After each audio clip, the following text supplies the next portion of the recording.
Land acknowledgement. As we gather together, we acknowledge the sacred land on which we reside. It has been a site of human activity for 15,000 years. This land is the territory of the Huron-Wendat and Petun First Nations, the Seneca, and most recently, the Mississaugas of the Credit River.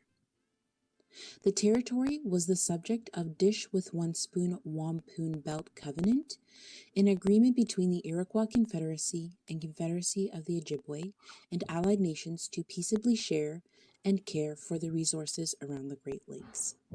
Today, this gathering place is still the home of many Indigenous people from across Turtle Island, and we are grateful to have the opportunity to work in the community on this territory. We are also mindful of broken covenants and the need to strive to make right with all our relations. Last but certainly not least, we acknowledge the people of African descent who were brought here against their own will or in search of a safe place to live their lives and raise their children. Reconnaissance des terres. En nous rassemblant, nous reconnaissons la terre sacrée sur laquelle nous résidons. C'est un site d'activité humaine depuis 15 000 ans. Cette terre est le territoire des Premières Nations Huron-Wendat et Petun, les Scéniques et plus récemment les Mississaugas de la rivière Crédit. Le territoire était sujet de l'alliance de la ceinture wampum plat avec cuillère, un accord entre la Confédération Iroquois et Confédération des Ojibwe et des nations alliées à partager et à prendre soin pacifiquement pour les ressources autour des Grands Lacs. Aujourd'hui, ce lieu de rassemblement est toujours le foyer de nombreux peuples autochtones de toute l'île de la Tortue et nous sommes reconnaissants d'avoir la possibilité de travailler dans la communauté sur ce territoire. Nous sommes également conscients des alliances brisées et de la nécessité de nous efforcer de guérir toutes nos relations. Dernier point, mais non le moindre, nous remercions les personnes d'ascendance africaine qui ont été amenées ici contre leur volonté ou à la recherche d'un endroit sûr où vivre leur vie et élever leurs enfants.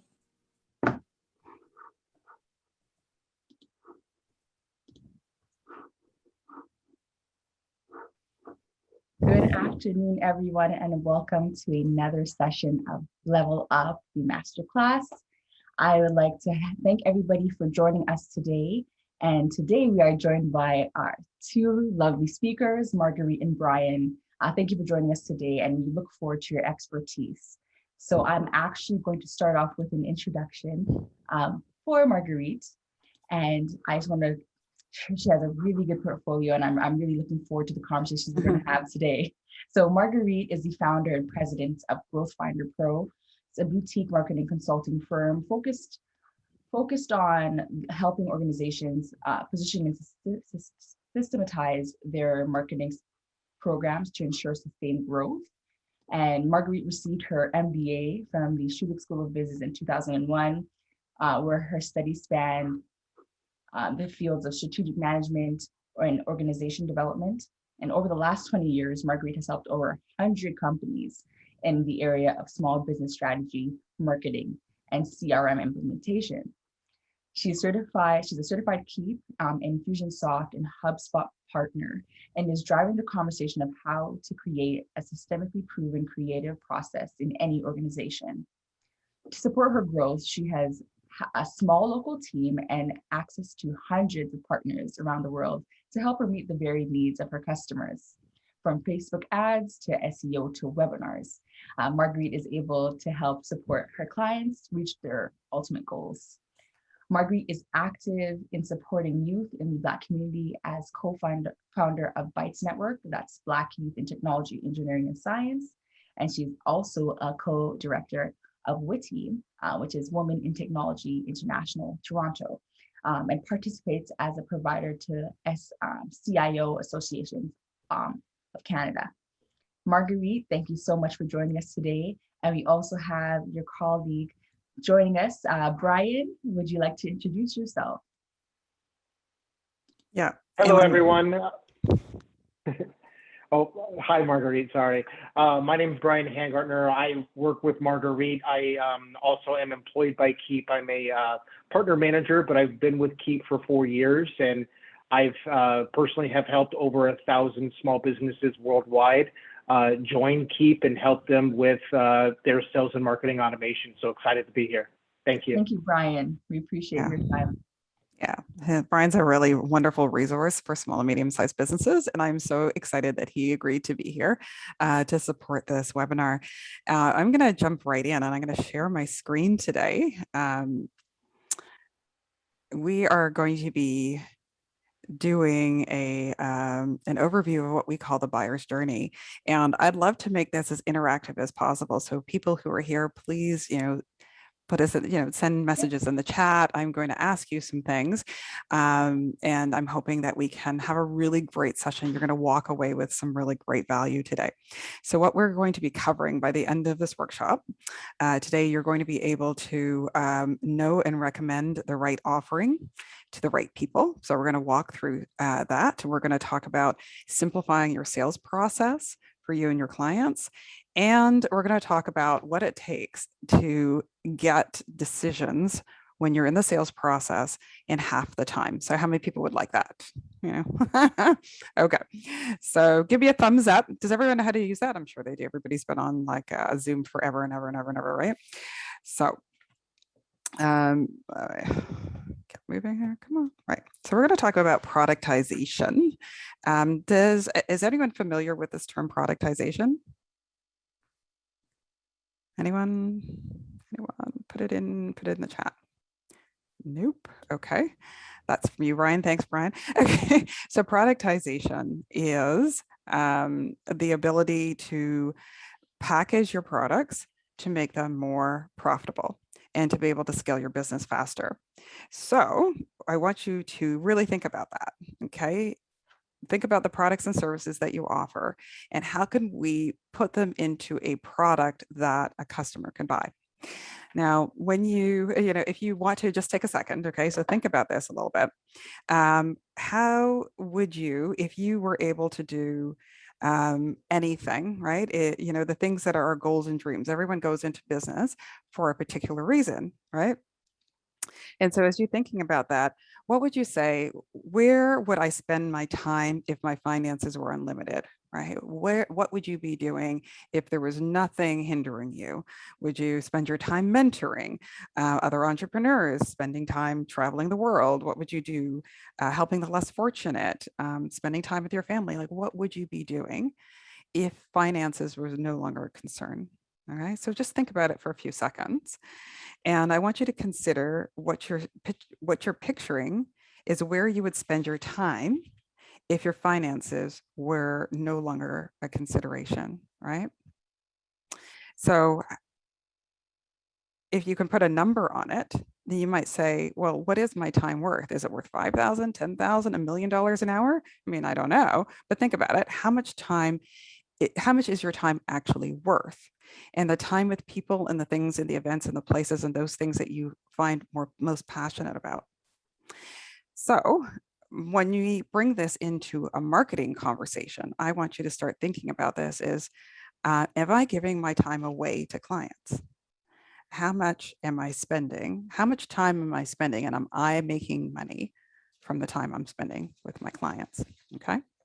So the chances are that if you're billing by the hour, you probably feel like you don't have enough time. You probably notice that a lot of leads are going dark on you. You're not getting a lot of ROI. You're trading hours for dollars. And in all likelihood for small businesses, this happens quite a bit. You're probably looking for prospects all the time, right? And to start off with a product and the price and sell it for, ultimately, it needs to represent the value, right? So this conversation about money and your time. And that's what productization really helps you with, right? So when we are talking about the buyer journey today, what we really want to speak to is how do we pull our prospects through your sales process? And when you've done that, when you're in the sales process, if you ever feel like you're pulling them along where they don't really fully understand what you're offering or the true value of it, then this is what we're going to work on today. Okay. So we're going to look at the buyer's journey. Now, I've talked just a few minutes. When we talk about the buyer's journey, can anybody tell me in the chat what they think of when we say the buyer's journey? What is it that we're talking about? How would we define it? Anyone?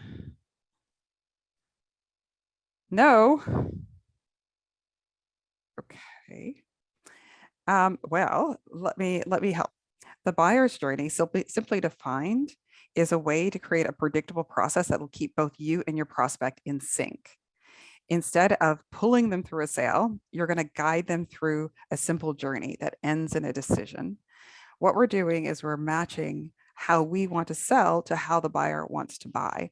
And we're going to understand that through understanding the buyer journey. Okay, thanks, Bernadette, for that. Perfect. So to do that, we're going to go back to the start. And we're going to think about where things might go wrong in this buyer's journey and what we could do to bridge the gap. Okay. So we're going to spend a little bit of time on packaging your services today. And this is one of the things that we're going to spend a lot of time on. And hopefully you're going to get some real value out of this and be able to walk away from this with, some different thinking on how we can bridge these gaps and help our clients make really fast decisions. Okay.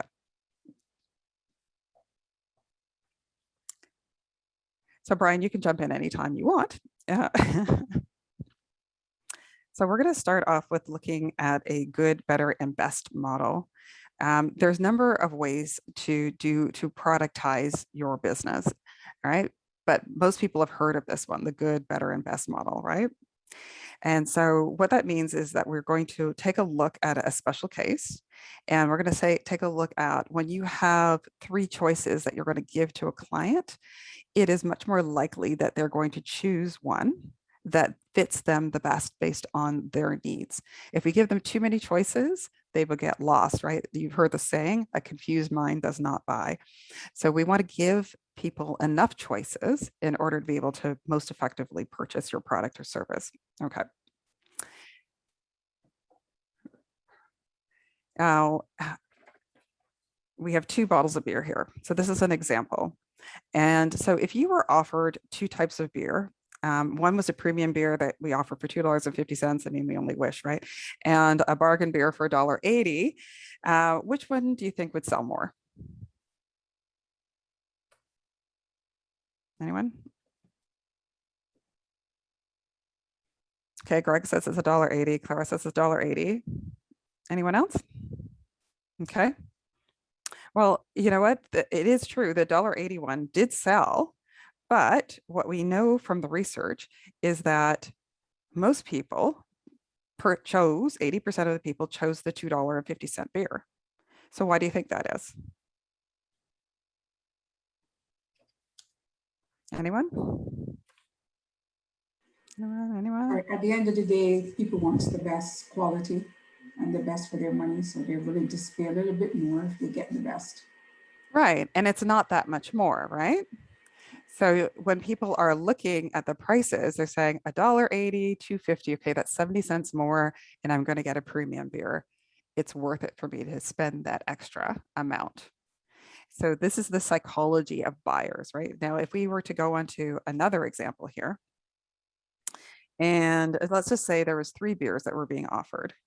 So now we're introducing a beer at $1.60, a beer at $1.80, or let's call them a drink, but a drink at $1.60, a drink at $1.80, and a drink at $2.50. Now, who do you think would be the highest percentage? How many people would buy each one at the $1.60 price, the $1.80 price, or the $2.50 price? Okay, which one is the highest, do you think? So $1.80, okay, that's Gregory. $1.60, Bernadette, $1.80, $1.80. Thanks, Brian. Yeah. In the pandemic, $1.60. Yeah, you never know, right? Maybe. But in this particular study, that what they found is that when people were given the choice, they looked at the differentials in the price and they said, oh, well, for 20 cents more, I can get a medium quality beer, right? Okay. And for 70 cents more than that, or for 90 cents more than I can get a really premium beer. So there's a decision that people are making.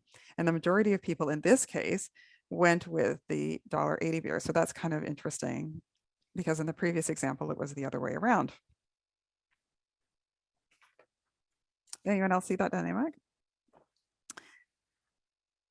Okay. Now, let's just say that they did something different. Let's say that they changed the prices around. And this third time around, they removed the $1.60 beer and they replaced it with a super premium beer at $3.40. What do you think people would do now?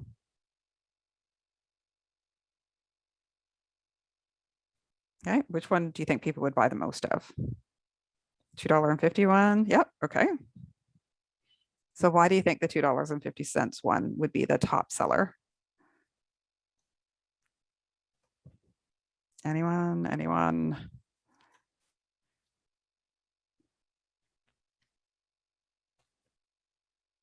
Midpoint pricing. Perfect. Best value. Right. It's perceived best value, right? Because the Apple are middle income and go average. Okay. Absolutely. What you'll see is at this price point, when you shift it around the price points, you'll see that 70% of people still want the beer that's in the middle. Okay. Some people wanted the cheaper beer, and there were a small percentage of people who were going to go for the high-end beer, no matter what the price is. And that's something that we all need to think about when we're pricing and putting a product together in our business. There's always a percentage of people who want that high-end. It could have been $10 and people would have bought it. Okay. Well, maybe not 10, but you know what I'm saying? It could have been a very expensive beer, but you would always have a percentage of the population that wanted that premium beer. And as we go and we start putting our products together, we need to start testing what is that percentage of people who are going to buy, knowing that the most of the people are going to buy the product in the middle. So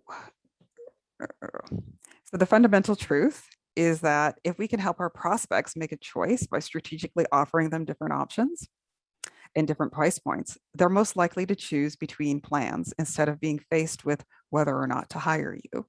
So let's take a look at how to package your products in this way. And first, let's take a look at some of the better fundamentals, right?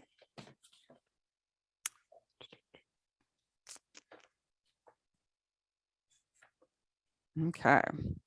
So first of all, when we are doing this, we need to, when we're putting together these product blocks, we need to have real clarity in what it is that we're going to be offering. So we're no longer saying, hi, hire me. We're saying, well, out of these three options, what do you think is the right one? And in order to be able to create those three options, we need to ask ourselves a couple of questions. First of all, you ask, what is it that you're going to do? What is it that your clients are going to have to do? How long is it going to take? And how much does it cost ultimately? So those are four key questions. And by the way, if anyone is interested in this presentation afterwards, we're happy to share that with you. Okay. So if you, just in case you don't have a pen and paper to take notes or anything like that.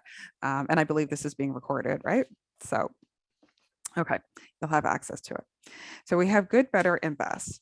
Now, you might be wondering, like, okay, I want to start thinking about my product offering in this way. Where do I start? Well, you actually really want to start with your best product here. Okay. So what we're going to do is over the next period of time here is that we're going to think about and start designing this. So I hope everyone has a pen and paper close by, and we are going to start thinking about how do we design our best offering. And so what is our best offering? First, we need to think about this. This is our number 3 seller. So our number 3 seller is the one that buys the premium. Okay, this is going to be the person who, is not as price sensitive. What they really want is a premium product. What does a premium product look like for your organization. Okay, it features everything but the kitchen sink. So you're going to put everything that you do, all the bells and whistles go into this premium product. You're going to think about it in a way of more hours than the good and the better option. So it's going to take a little bit more time. You're going to think about it as, you know, these are not, you're not going to do millions of these, right? You know, it's just maybe a certain percentage. Maybe there's like 10% of your business that are going to come from these best clients. It's going to be at a very high price point, and it's going to have a premium perceived value, just like in the beer example. It's going to be a premium beer type of offering. So what I'd like you to do is with that pen and paper, start thinking about what you do. And if you were to craft your best offering, what would it look like, right? What is it that you would offer someone? What is it that you're going to be asking them to do? How long is it going to take? And how much would you price this for? So this is everything under the sun. If you took everything that you did and put it underneath there. For example, we did some work with a customer. She does hair products, right? So she owns a salon. And so she said, well, my premium product would be not only to do the hair, but it might be a subscription offering. Maybe it's like 3 months worth or 6 months worth of treatments in addition to it.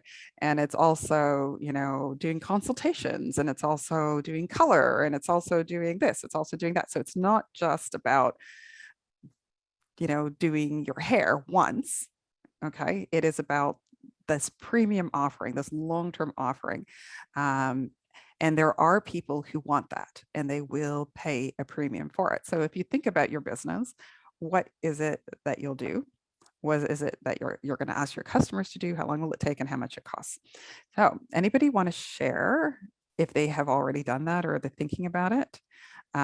What might be a premium product for them? I know I'm kind of asking that, not giving you a lot of time to think about it, but has anyone done this before? No. Okay. Are you guys still working on it? Okay. Well, we're going to come back because I'm very mindful of time. We've got lots and lots and lots and lots and lots to do today.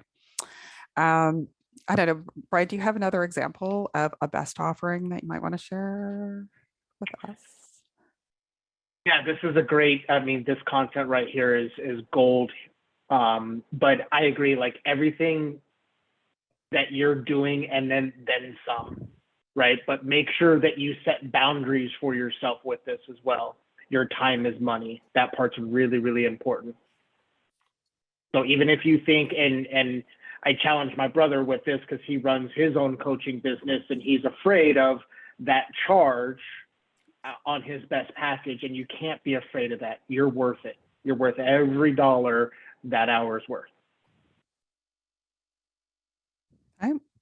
So more hours, higher end product, premium perceived value, more the best that you can do for a client to get them where they want to go. Okay. So we'll keep working through this, but this is really where we start when we're thinking about productizing our offerings, if that makes sense. Okay, so I haven't seen anything yet, so I'm going to keep moving to the next piece. Okay, so once we have our best offering, then what we do is we go down and we create our good offering. Okay, so the good offering is an entry-level product. Oops. It is the minimum viable solution. So what is the minimum that you can do for a client as they come in? Minimal amount of hours. It's highly scalable. You can do lots and lots of them. It's a low price point, and it's a minimum viable perceived value. So I'll since I started off with the hair salon concept, this might be just a haircut. Okay.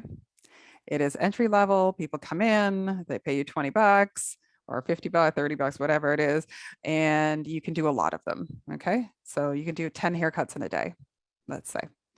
It's highly scalable, low price point. Lots of people can come in and get this done. So there's no bells and whistles. There's no consultation. There's no special product. There's no nothing, right? This is just the basic, as people would come in and do that work with you. So what I'd love you to do is start thinking about this. So if we know what our best product is, all the bells and whistles, all of the, the entire product suite that you might want to offer to someone at the highest possible price, where you get paid what you think that you're worth. Now, scaling it back down to this good offering is a great way to open the door for people who are looking for that type of product, okay, and service. So just to start thinking about that, what is that good offering look like for you? What is that entry level offering? For some people who do training and coaching, it is maybe an online course. Instead of doing one-on-one coaching, they'll do group coaching, you know what I mean? So it is that initial offering. I'll let you guys think about that a little bit and draft that. Any questions here? No, not yet. Okay, perfect. So once you've done your best offer, once you've done your good offer, then we get to the better offer. And why is it important to spend some time here? Anyone? Brian, Clara, people who have responded. Why do we have to spend time here on this? Beverly, you have your hand raised. I think most people would probably select that one. It's sort of like the midpoint again. It's not too expensive, it's not too cheap, and then they see it as being valuable in terms of what they're getting. Exactly. So now once you have decided and thought through what is the high-end product and what is that lower end product, right? So what are the two? Now we can start playing around with what is the middle of that road, what's this better product here? Since we know that the majority of people, when looking at those two options, are going to choose the better option, what is that option going to look like, right? And in this, you're going to look at this mid-range offering. So you're going to take what you have in the good package and some in the best package and put them together, right? It's going to be less hours, but more scalable. And there's going to be a pretty good price difference. So your low offering, which is maybe the haircut for like 20 bucks, and the high end offering, which is the whole consultation, 3 months, that might be $500. So now we've got this medium better offering. What does that look like, right? It's more scalable. You can do a lot of them. People see the value in it, right? So it's a higher perceived value than the good option, and helps people to get their needs met. So I want you to think about that. What would that look like in your business? And again, if you're, I'll speak for ourselves. If you're a training company, this looks like more of a done with you. If you're familiar with that that term, so done for you is the consulting model, and maybe that is at the high end model, which is we do everything for you. We're going to charge you per hour for that, but we're going to do everything for you. The done with you model is me and my customers, we work together to make this this happen. And then the good option might be more self initiated, where somebody has to go and do it on their own, maybe with a little bit of support. Okay, so that might be for somebody like ourselves or our consultants. That might be how we would position our good, better, and best. And for every industry, it'd be slightly different. So I would like you to think about that, because we know that if you have thought about these offerings and you put this in front of a customer, you are helping them to be able to buy from you in a more effective way. That makes sense. So they're not choosing whether to work with you, they're choosing which package to buy. Yes, Beverly, please. Sorry, I just had a quick question. So do you think, from your perspective, do you think that it's always good to start off with the 3 options, or do you sort of see where your customer, based on the conversation you have your customer, and see what their needs are, and then just offer them maybe 1 or 2? because so my husband and I own a windows and doors company. We do installations and repairs, and we recently had a customer where she was like, I want the best of everything, right? And she Nice. was willing to pay for it. She didn't even want to consider the other options. Some of the things she was asking for was a bit unrealistic because it just didn't make sense, and we were trying to explain that to her, but she's like, no, I'm willing to spend the money, I don't care, give it to me, right? Nice. So I don't know, like we're trying to figure out, like, how do you approach it? Do I always offer 3 options, or do I see what the customer needs and then offer based on that? I would agree with that, that you have those 3 options and that you select the right option for your customer. Okay. So Okay. you may have those 3 options, let's say up on your website or a draft of those 3 options. But when you're talking to them, you can say, I really think that this is the right one for you, or you let them tell you what they think. Okay. Matter of fact, we're going to talk about that in just a few minutes, about how you can position these offerings based on your customers' feedback. So I'll answer that question. I don't know, Brian, if you want to jump in here, want to add anything to that. Yeah, it's all about their desired result. Like if you have the focus on what is going to bring them their desired results with my offering, and kind of wrap your brain around that, that'll help you lead to a better productization on these. It's a lot easier if you lead with their desired result first. The easiest way to get there. Exactly. And that Thank even you. leads to the question that Gregory has in the chat here about the restaurant industry. Again, it's the same model, right? Like what are your customers' desired results? Would it be like a rewards-based program? Would it be family deal offerings and stuff? With the whole pandemic, that was really big in Arizona, where I'm from, right? Is having family deal options. So maybe a good, better, best option around that. So just some different ideas, but again, around the customer's desired result. Right. So you have to do a little bit of research ahead of this, obviously, before you're designing this, to understand what it is that your customers, really want. But then when you're designing your solutions, to think about it in these terms, knowing that we as human beings respond to having 3 options in front of us. Okay. So this is how we are designed. All right. Now, if we just take a quick review, good is your number 2 seller. It's the entry-level offering. Better is your number 1 seller, which is your mid-range offering. And the best is your number 3 seller. And that's going to be your premium offering. So you are going to have fewer customers that are your best, but you probably have your highest profit margin here. Okay. And you'll have much more customers that are good, but it'll be your lowest profit margin. So your best customer, your better customers here are the ones that you want to focus in on, and make sure that the profit margin that you have and the time that you can put towards this, since you know that this is where many people, if they have the choice, this is where they're going to land, will sustain your business long term. Makes sense, right? Okay.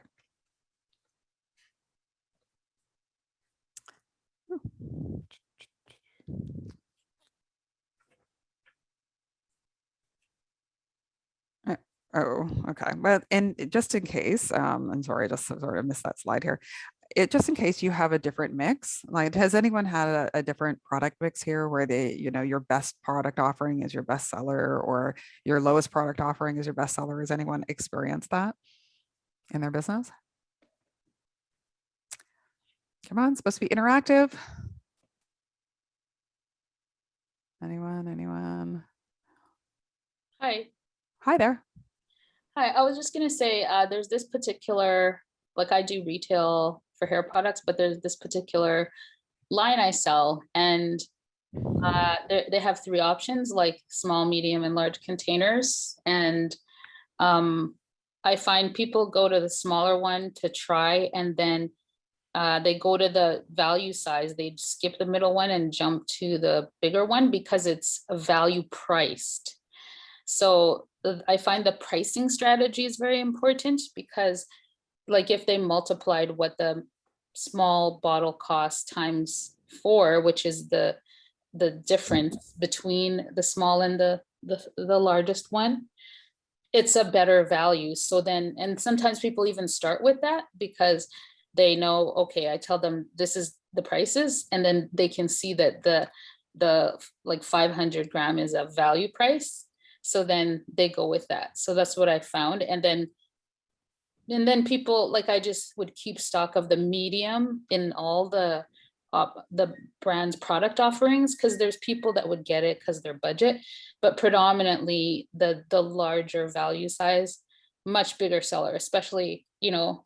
And actually giving credit to the brand too, because they created a pack where, you know, it's like a trial kit.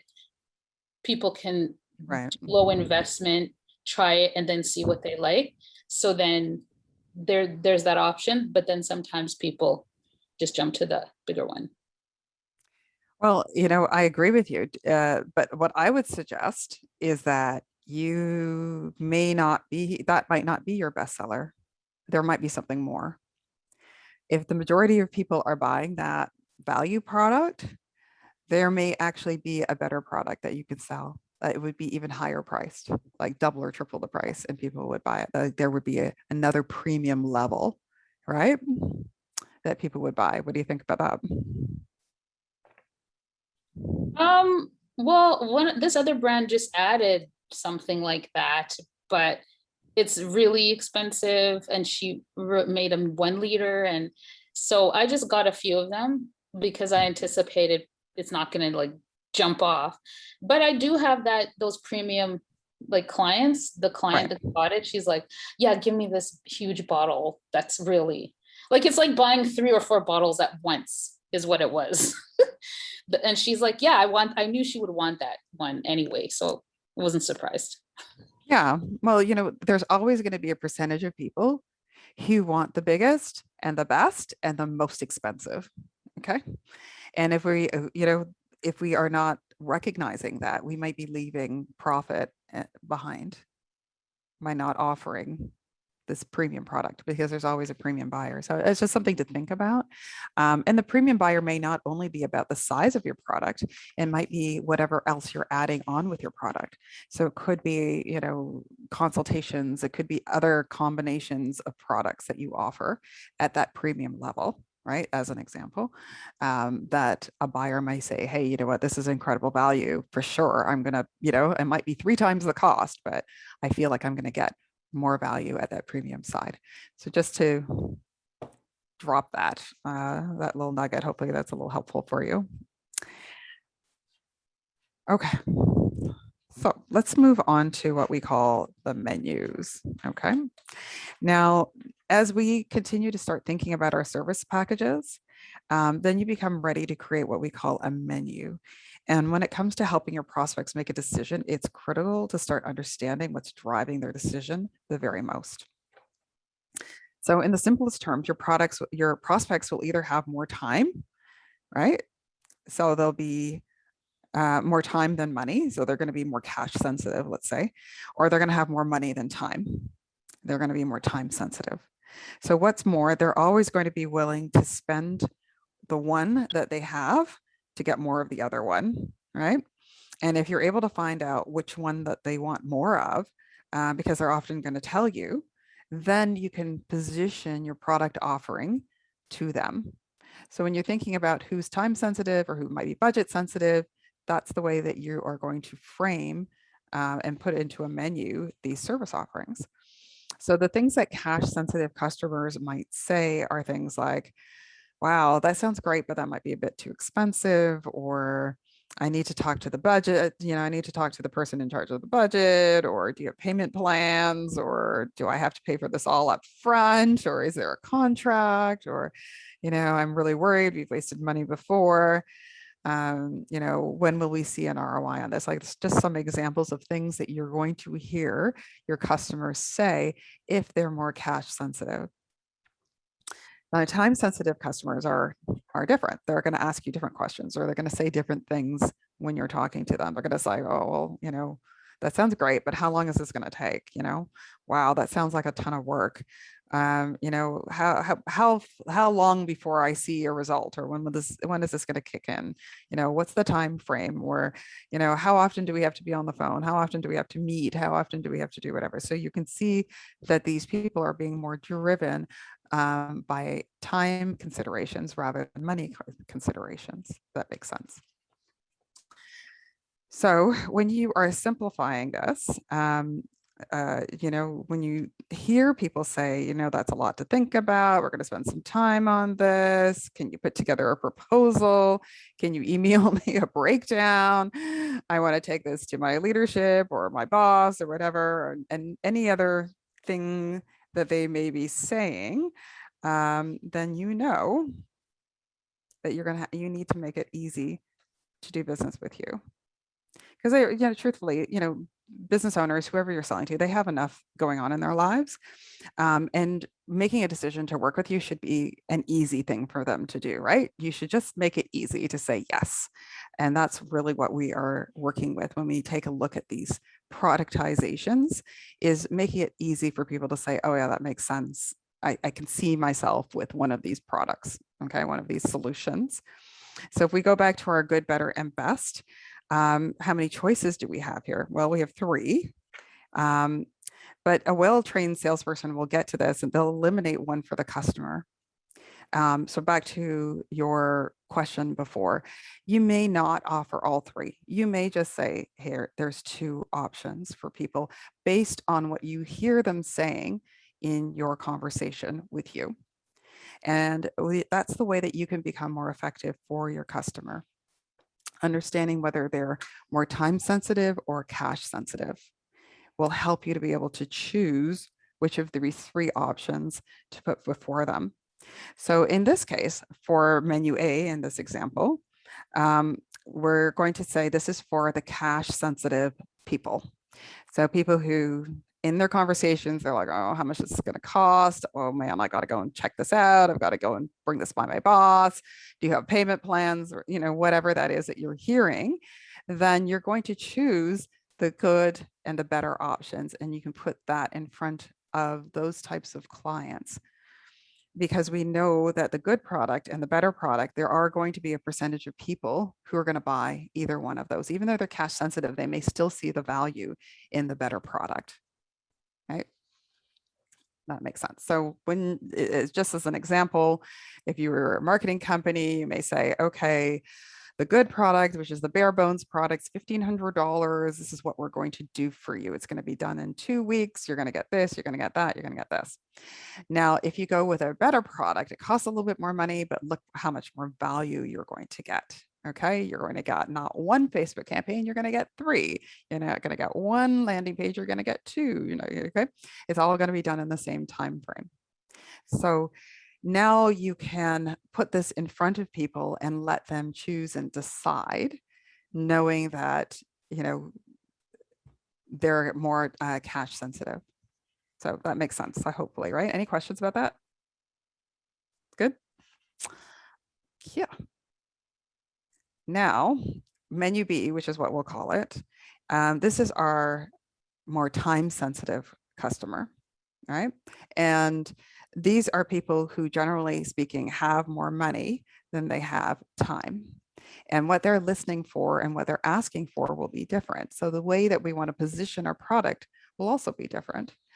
So in this example, we might say, hey, we know that, you know, you've got a deadline. We know that, you know, you only have limited time to get this implemented. But here, look at the type of outcome that we can give you.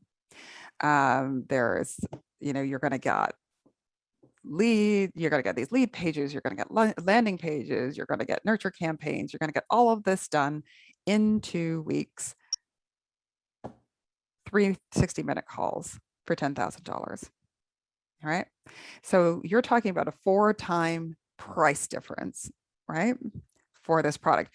Now, do you believe that there's customers who will pay 4 times more for the best product? How many people think so? Say yes, please. There are, just as we showed at those menus before.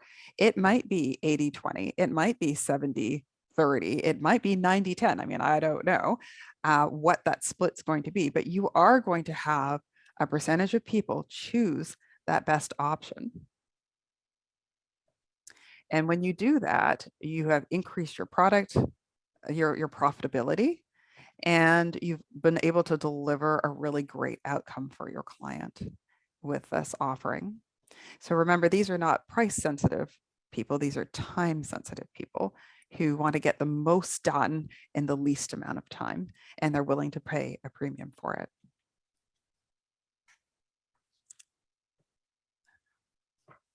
So what is it that both menus have in common? I mean, this is pretty straightforward. Come on, please. Oh, if it would be so much better if we were in person, and then I could just call you out. So, you know, we're not here. So someone, yes, thank you. They both have the good in them. Okay, great. Thank you. No, thank you, Claire. I'm sorry, the middle one. Yeah. The middle one. Okay. Thank you. Thank you. Okay. So we have our better package. Absolutely. Okay. That is what both have in common. And the reason why the better package is in both packages is because, yes, you get what you pay for sure. But it's also about perceived value. Right? In both packages, the perceived value was high in both scenarios, whether for time sensitive or for price sensitive. Okay. Perceived value of your better product was, wow, okay, for $2,500, I'm going to get all of this stuff. If I really want to get the premium package, okay, fine, I might have to pay 4 times more, but maybe that better package was just enough for me. Okay, so the way that people are making decisions behind the scenes, we don't really know, but we do know that people are making those, they're making those calculations in their mind. And you want to be able to give them the option to do this the most effective way. So was that useful to everybody? Yes? Okay, good. So we have 12 minutes left, Brian. How do you think, how much further do you think we can go? We have more for you today. Do you think you can do it in 10 minutes? I think I can knock it out in 10 minutes. All right, let's do it. All right. Well, the good old sales process, the fun part, even getting them before the menus. The biggest piece that I want you to take from this is, you know, if you can go to the next slide, 82% of buyers are not in sync with the sellers. And this is why leads go dark. And the reality is if you think about it, we buy, like all of us, we buy when we're ready to buy. As a business owner, like people are not ready to buy when we're ready to sell. You know what I mean? So it's the other way around. And how do you get there? One of the biggest ways and easiest ways to get there is through education. And the education comes from communication from you as the business owner. And so one of the things that you think about with the buyer's journey, every customer that knocks on your door is at a different stage in the buyer's journey. So it's important to be delivering or to be talking to the right person with the right message at the right time. Okay, so that's one of the biggest pieces that I want you to take from this is think about your buyer's journey and how are you communicating to them with every step or every milestone of their journey from the time that we capture them through the end of time. What are we actually talking to them about when they're in this stage or this now happens, right? All the way through. So these are the things I want you to start thinking about. Go ahead, next slide.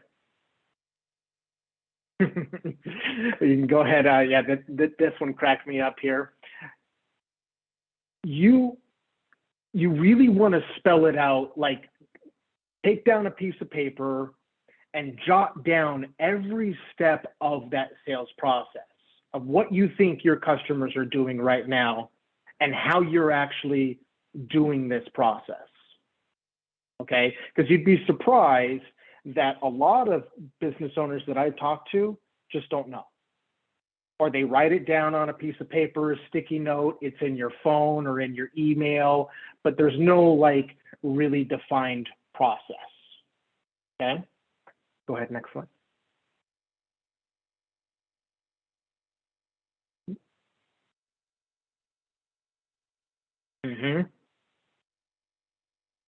Slide says it all for me. I mean, that this is what it comes down to. And frankly, as a business owner, this is where the frustrations come in. You know, you lost money because you did maybe an ad spend, or you put some money towards an ad spend, or you spent all this effort and you feel like your sales are just flat. Or you know, you get a bunch of leads a month, or your phone's always ringing, but I'm not really fulfilling on jobs. And that leads to, you know, other things like, you know, not as much revenue, less time with family and friends, and for yourself, which is very important. Now, I really like this image here because this image, this metaphor is really that line that's connected. That is the best customer, the most ideal customer journey. All these other fringy ones on the string here, those are customers that all of us as business owners are trying to pitch our menus and packages and products, but they're not ready to hear it yet because they're not educated. They're not at the right spot that you're delivering the right message for them to understand your product and services. Okay, they may be on the string all the way in the far left there, and you're hitting them with your better and best package, and they just go away because they're not ready to hear about that. They're not understanding your packages or your services or any of your value or offerings. Okay, go ahead, next slide. So different stages of the sales process. You can keep adding more into here's some examples here.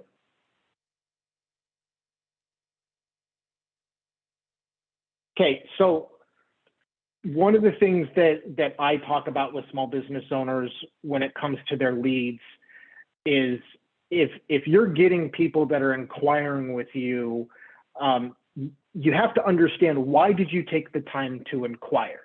If you're doing an ad spend through like Facebook or Google, you know, some of that's just a given. It makes sense, right? For customers, they're a good fit. Like if you're a plumber and it's a $70 drain clean, right? A leading package to get you in, that makes sense. They're a good fit because their pipe's busted, right?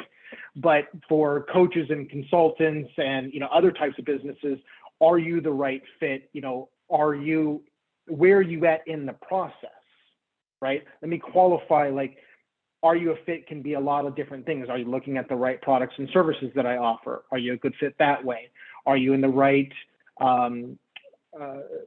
spending limits that I charge? Like, can you afford me, right? Then the deeper dive part of the sales stage really comes from you having that conversation with the customer, like understanding really what their problems are. And this is where a lot of small business owners that I talk to struggle with the most, is especially for coaches and consultants. So anyone that's on here, I get it. And even people that, you know, windows and doors and stuff like that,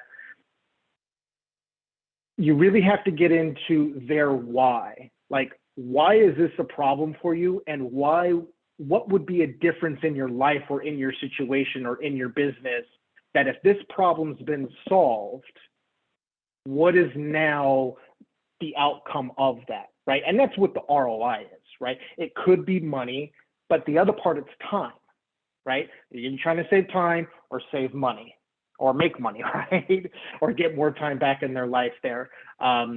But really try to understand, you know, what those problems are and what that why is. Why do they want to solve that problem, okay?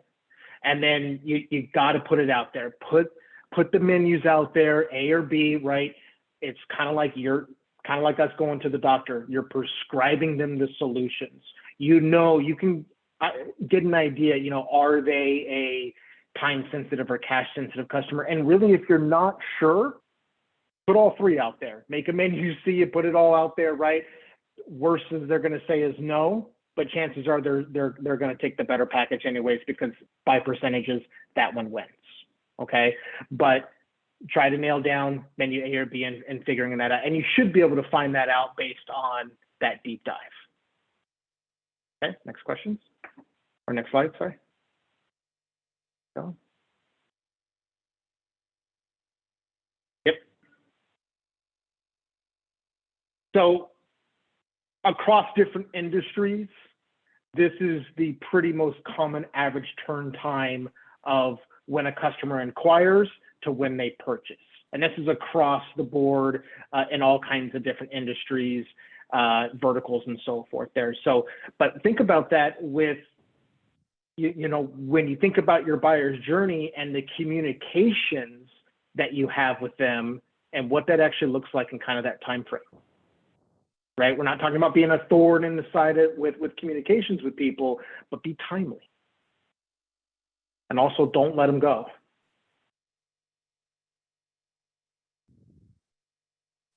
There you go. Looks fun.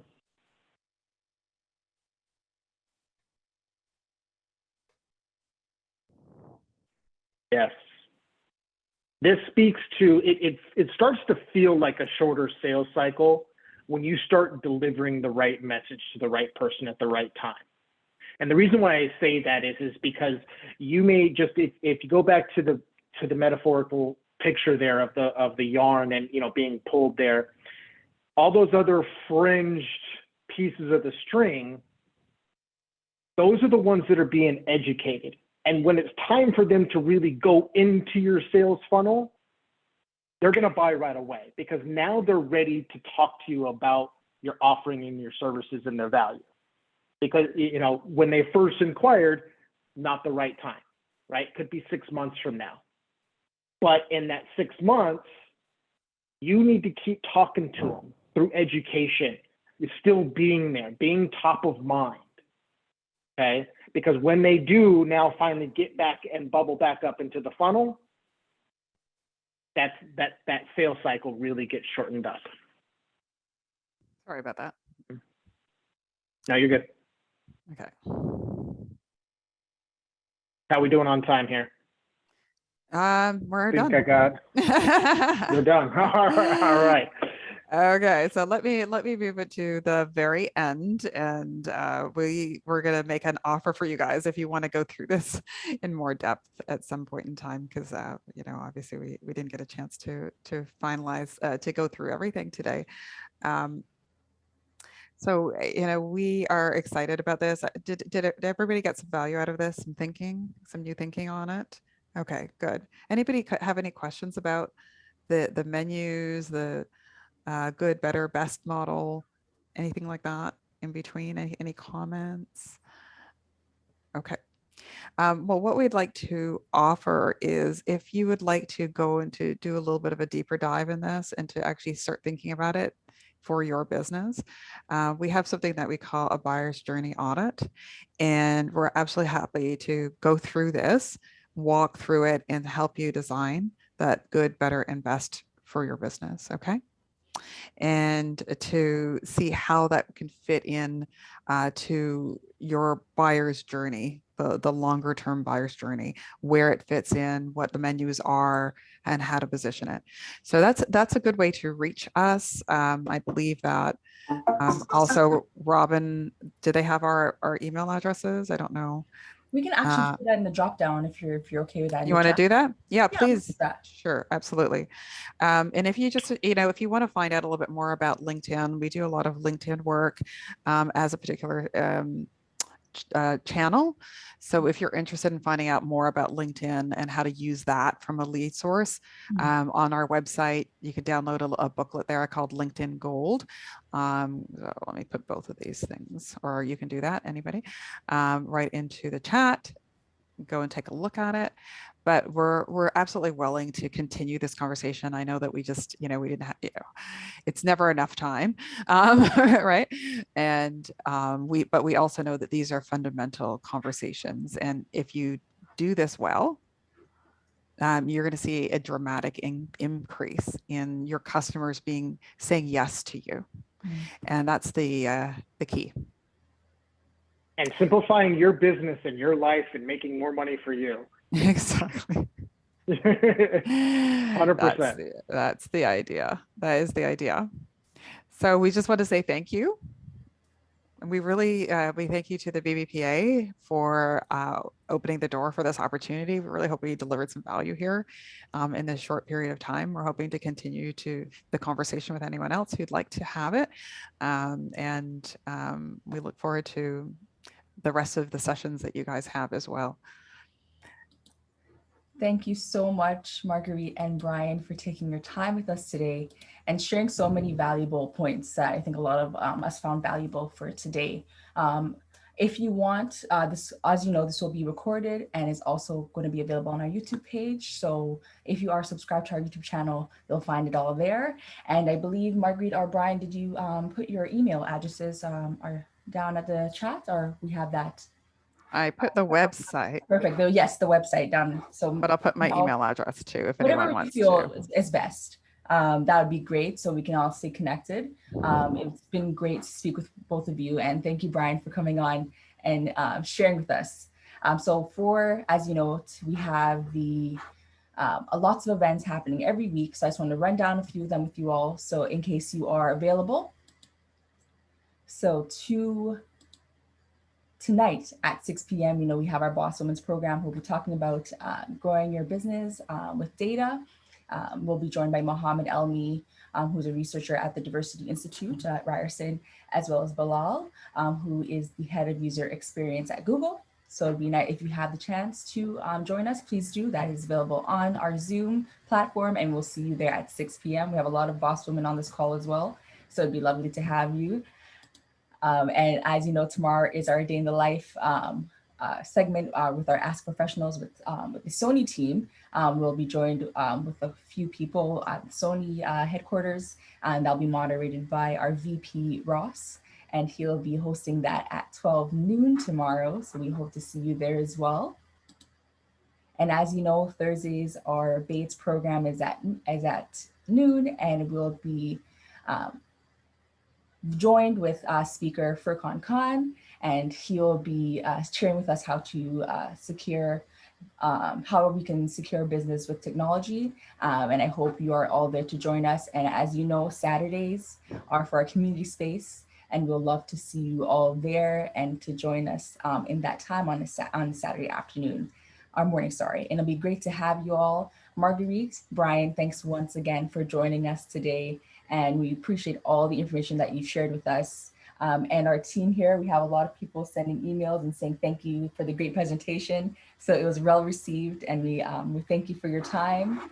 Brian, I see here you've left your email address as well. So anybody here, you can take a look in the chat. Brian has left his contact information. It was lovely to be on the call with you all, and we wish you well. And we'll also see you here next week, of course, at the same time. Hope you have a great day and enjoy your week. Bye now. Thank you so much, Robin. Take care.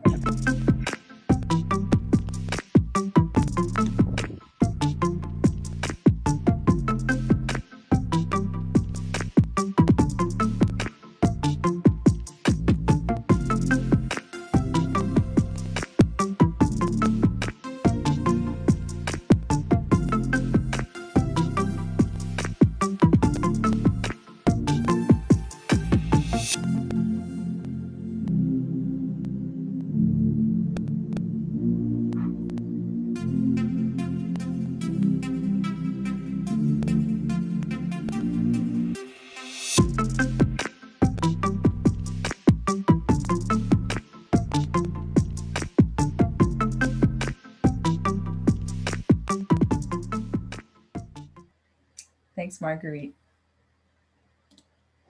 Our pleasure. Thank you, everyone. Have a good day.